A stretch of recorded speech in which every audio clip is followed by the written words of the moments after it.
mau ngomong waktunya sudah habis itu nggak tega sebenarnya, karena saya lihat itu anak putrinya beliau itu masih dipangku lah oleh beliau itu kan. Cuman jadi berkaca-kaca saya ini Om. Aduh, mohon maaf.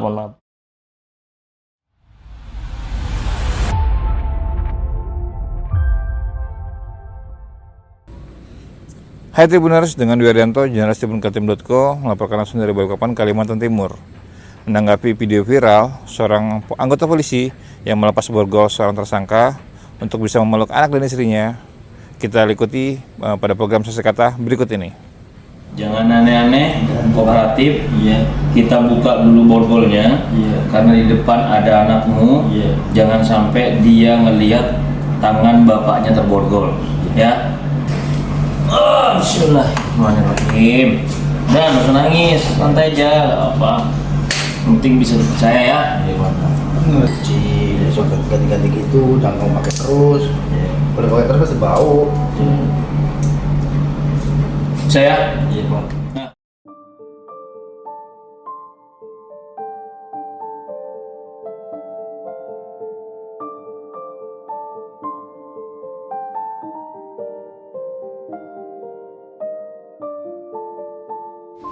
Alhamdulillah, nama saya Muhammad Taufik, berdinas di Subdit 3 Jatanras di Ditreskrim Polda Kalimantan Timur. Pangkatnya apa? Pangkatnya untuk saat ini Brigpol. Oh, Brigpol Taufik jadi ya? Siap.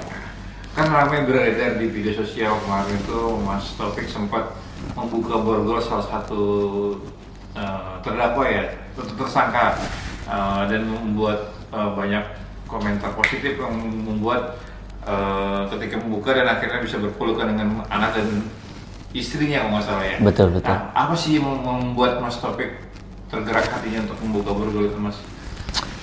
Ya, gini Om ya, kita juga seorang ayah gitu ya. Kita juga punya keluarga. Terus ada salah satu pelaku yang ingin bertemu dengan anaknya, dengan istrinya gitu. Jangan sampai borgol itu menjadi penghalang untuk seorang ayah memeluk anaknya, dan jangan sampai juga borgol itu menjadikan pembatas terus mengganggu mental dari anak tersebut, apalagi anaknya beliau itu masih juga di bawah umur. Tapi nggak menimbulkan ketakutan ketika misalkan pada saat dilepas dia berusaha untuk lari atau seperti itu? Kalau itu kan termasuk diskresi penegakan hukum ya. Selama situasi dinilai aman, tidak ada ancaman melarikan diri, terus pelaku juga kooperatif, tindakan ini juga bentuk dari diskresi yang sangat humanis. Toh juga pada saat kita lepas borgolnya, ada anggota yang berjaga juga. Ada di pintu, seperti terlihat di video itu kan, pada saat beliau itu berpelukan dengan keluarga, bertemu dengan keluarga, saya juga berjaga di pintu di belakangnya itu. Berarti tetap ada SOP-nya juga berarti ya? Sesuai SOP juga sebenarnya. Tapi sebenarnya tersangka ini kasusnya apa sih? Kalau untuk pelaku itu kasusnya itu pencurian dengan pemberatan. Itu dalam pasal 477 ayat 1 huruf G. Itu berarti kejadian penangkapan dan kejadian kemarin di lepas borgol itu jeda waktunya berapa lama sih dari penangkapan? Jeda waktu dari penangkapan sampai yang kita lepas borgolnya itu ya, kurang lebih itu sekitar 1 bulan lah, 1 bulanan. Berarti bisa dibilang ya lumayan juga menahan rindu 1 bulan bertemu Betul. dengan anak dan istrinya. Dan Betul. ketika itu dilepas, apa yang Mas Taufik lihat ketika waktu itu? Ya waktu dilepas itu kan dari beliaunya, pelaku itu nangis, terharu bahwa polisi ini benar-benar memberikan pelayanan humanis dan percaya kepada dia gitu kan. Apalagi dia ini kan, saya ini pelaku kriminal gitu, kok ada polisi yang masih percaya dengan saya melepaskan borgol. Situ dia nangis gitu. Dan itu kejadiannya kapan sih Mas? Pas pelepasan borgol itu mungkin nanti kan nggak jamnya, harinya? kalau harinya lupa saya, cuman sekitar 2 minggu atau seminggu yang lalu lah, seminggu yang laluan. Jam berapa Mas? Sekitar habis sholat duhur itu. Bisa juga. Habis sholat duhur. Itu memang pihak keluarga datang pengen bertemu atau seperti apa? Jadi pada saat itu kami itu lagi melakukan pengembangan kasus. Kebetulan kita butuh keterangan lebih dari beliaunya, dari pelaku itu. Jadi pada saat kami itu melakukan bond tahanan, secara tidak sengaja memang keluarga, ada anak, ada istri, dan ada juga beberapa keluarganya beliau itu datang ke sini untuk menjenguk beliaunya. Gitu. Dan ketika Mas melihat dia menangis, apa yang Mas rasakan? Apakah perasaan ikut terharu juga atau seperti apa? Karena kan di satu sisi seperti Mas Taufik bilang tadi, Mas Taufik juga sebagai seorang ayah nih. Betul. Gimana rasanya pada saat melihat itu? Kalau boleh jujur Om ya, makanya kalau kita perhatikan di video itu, saya sempat berani melihat gitu ya, melihat mereka berpelukan gitu kan. Cuman saya juga membalikkan badan itu karena saya itu benar-benar terharu, kasihan, tidak tega gitu ya kan. Namanya juga kita manusia juga, polisi ini kan gitu. Sebenarnya juga mungkin kalau saya benar-benar melihat itu dengan waktu yang agak lama, mungkin saya juga bisa meneteskan air mata kan pada saat itu. Cuman makanya saya berbalik badan itu. Berbalik badan sementara, karena memang tetap harus melakukan pengawasan kan. Betul. Jadi berbalik badan sementara supaya tidak terlalu terikut dengan suasananya lah ya. Betul, si suasananya pelaku dengan keluarga. Itu berapa lama mereka berinteraksi pada saat itu? Dikasih waktu kesempatan berapa lama? Kurang lebih itu 1,5 jam. 1,5 jam. Jadi si korban si pelaku ini sempat berinteraksi dengan istri dan anak tuh 1,5 jam. 1,5 jam. Selama 1,5 jam itu apa aja yang mereka lakukan waktu itu? Hanya mereka mengobrol kah? Setelah kan pertama kali kan langsung meluk, nangis, kemudian setelah itu kan nggak ada video lagi. Apakah Betul. mereka ada perbincangan, ngobrol kah, atau makan disuapi kah, atau seperti apa? Jadi gini Om, banyak video yang pada saat itu kita tidak rekam lah, momen-momen yang tidak kami rekam. Setelah mereka berpelukan, ketemu, melepas rindu, mereka duduk bareng di situ. Terus beliau pelaku itu dibawakan juga makanan gitu kan. Ada saya sempat berbincang dengan putrinya beliau itu yang masih umur 7 tahun. Itu juga membuat hati saya terenyuh gitu sebagai polisi. Saya tanya lah pada saat itu, "Dek, umurnya berapa sayang?" "Umurnya 7 tahun Pak, tapi belum genap." "Oh, belum genap. Sekarang sudah sekolah?" "Katanya sih belum, tapi insya Allah bulan depan sudah mau masuk kelas 1 SD." Seperti itu. Terus saya tanya, cita-citanya apa? Itu yang membuat saya terenyuh tuh. Dia bilang, "Saya mau jadi polisi Pak, kayak Pak Polisi." Masya Allah. Itu benar-benar hati saya itu remuk gitu. Tapi orang tuanya dengar itu ketika? Dengar. Terus gimana perasaan orang tuanya gitu ketika mendengar itu? Iya. Mohon maaf ya kan, bapaknya ini mohon maaf pelaku kejahatan ya kan? Betul. Dengan anak cita-citanya menjadi polisi, menjadi polwan berarti kan? Iya. Polisi itu polwan? Polwan. Polwan, dan perempuan kan anaknya? Betul. Nah itu gimana pada saat mendengar itu? Kalau orang tuanya juga tersenyum mereka, dan mereka juga mengaminkan. Bahkan saya juga sempat berbincang kepada anaknya itu, suatu saat kalau kamu mau jadi polisi atau polwan lah ya, itu datangin aja Om di Balikpapan nanti. Om dinas di Polda Kaltim, nanti Om akan berikan pelatihan, Om akan dukung penuh kamu untuk menjadi polisi, kan seperti itu. Ya, ini sebenarnya sungguh apa ya? Sungguh dari satu sisi ayahnya selaku pelaku kriminal. Betul. Tapi si anak malah bercita-cita ingin menjadi seorang polwan. Ini kan sangat bertolak belakang nih. Bertolak belakang. Sangat bertolak belakang. Kenapa?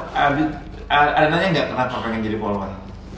Nah kalau itu nanya, bilangnya memang cita-cita saya. Baru dia ngomong itu kalau saya nonton di YouTube tuh sering lihat polwan-polwan cantik gitu. Dia melihatnya jadi kayak sosok polwan itu ya membuat dia tertarik lah ya. Betul. Dari kecil dia ingin punya cita-cita menjadi polwan, dan Mas Taufik dan keluarga pun mengaminkan. Mengaminkan. Pada saat itu.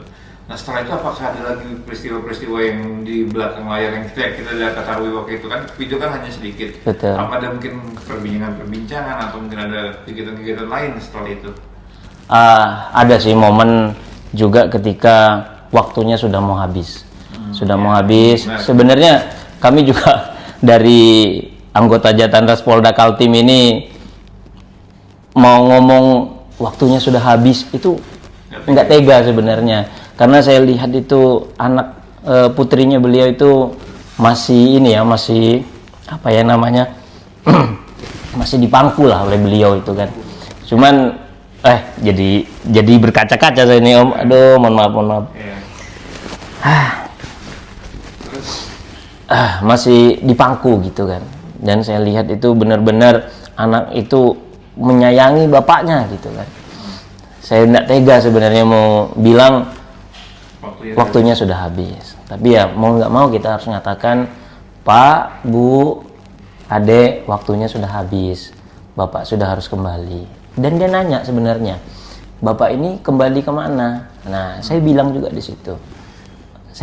Kami juga nggak bilang kalau Bapak ini, mohon maaf ya, salah satu pelaku kejahatan. Enggak.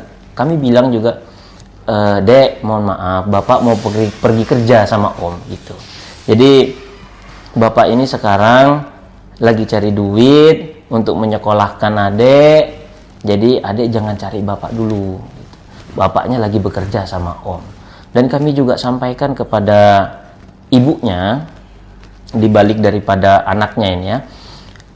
Bu, nanti sampaikan kepada anaknya bahwa bapaknya ini bukan karena terlibat suatu tindak pidana, tapi lagi kerja untuk menjaga mental si anak, untuk menjaga mental si anak. Apalagi kan ada gerakan sekarang mendukung itu ya Pak untuk mengantar anak sekolah ketika hari pertama sekali sekolah kan. Setuju. Kan ayah harus mengantar pertama kali kan. Setuju.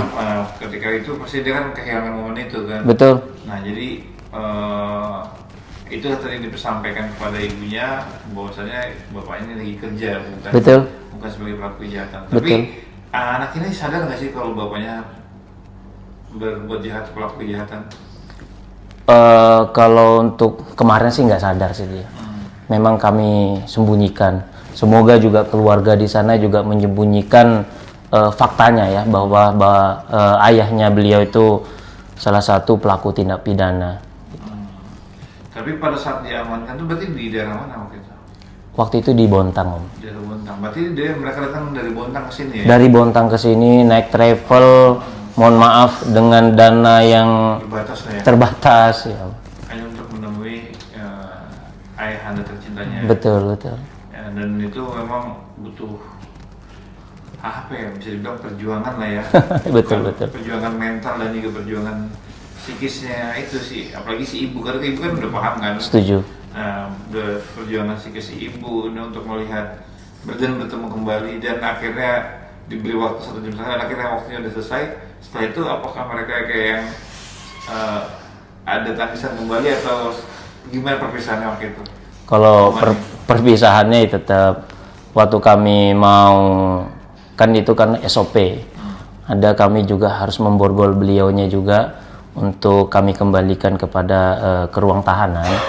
Itu kami bisikin sih kepada pelaku itu, Om, dipeluk lagi anaknya, benar-benar apa ya namanya, diresapi, ini jadikan pelajaran sampean, dan sampean kalau sudah keluar dari pada masalah ini, selesai menjalankan masa hukuman, nanti kembali, benar-benar kembali jadi orang yang baik. Kalau mau melakukan tindak pidana atau hal-hal yang merugikan Anda, silahkan ingat anaknya, ingat hari ini, ingat momen ini. Begitu Anda itu bagaimana ya, Anda itu benar-benar kehilangan waktu kebersamaan bersama anak, bersama keluarga. Silahkan dipeluk. Nanti kalau sudah dipeluk, silahkan antar anaknya ke depan dengan kami dampingi. Setelah nanti anaknya sudah tidak terlihat dari kantor ini, baru nanti kita kembali ke dalam untuk melakukan pemborgolan. Jadi kami tetap tidak memborgol di depan anak itu. Kami tunggu benar-benar keluarga itu pergi, sudah tidak terlihat lagi dari kantor kami di sini, baru kami lakukan pemborgolan. Kami masukin ke dalam mobil, baru kami kembalikan ke ruang tahanan. Benar-benar tidak terlihat lagi oleh anak itu.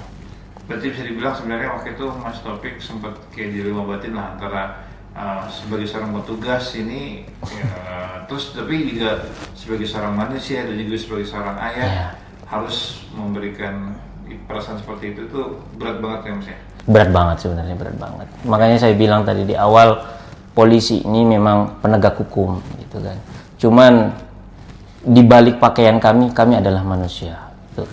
Jadi bagaimana kita harus menjadi seorang penegak hukum yang mengedepankan kemanusiaan.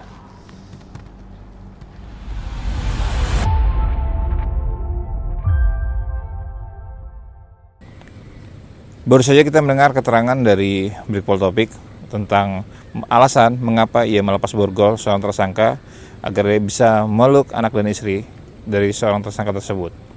Sampai jumpa di saksi kata berikutnya.